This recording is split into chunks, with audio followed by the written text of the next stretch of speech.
Magandang umaga guys. Ito po maaga po ngayon at magpakain ng mga bago nating alagang manok.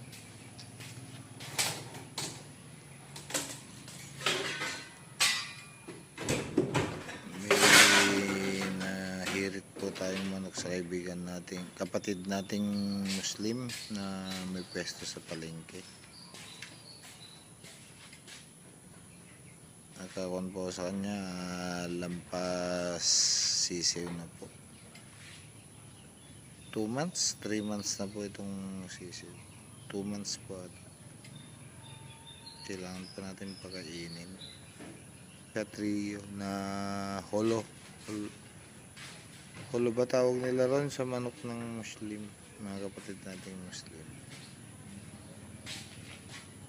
Kailangan po natin padami uli ng alagang manok at naubos po yung manok ko rito sa motor pool. Nakapag-uwi po ako noon, kaso lang mahigit lang po ata 20 piraso yung uwi ko. Sa halos 100 o 100 na manok.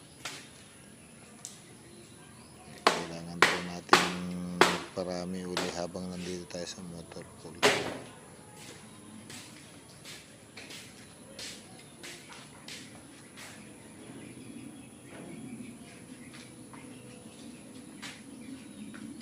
Salamat pala, shout out sa'yo sa kaibigan, sa kapatid nating Muslim na mabait.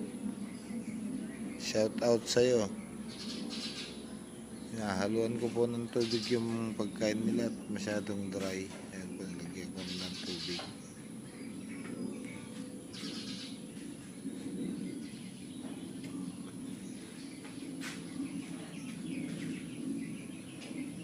Kita nyo po dyan, iahon ko uli mamaya yan kasi natutumba, tinatapakan ng mga manok yung kainan nila. Ayan na po, iahon ko na yan. Lalagyan ko siya ng pabigat.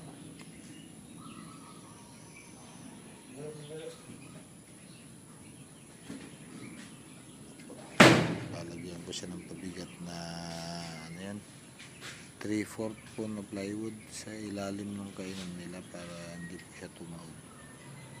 At patapakan nila at mabigat na. Good day po sa inyong lahat. Pa-like and share po, pa-subscribe na rin. Salamat.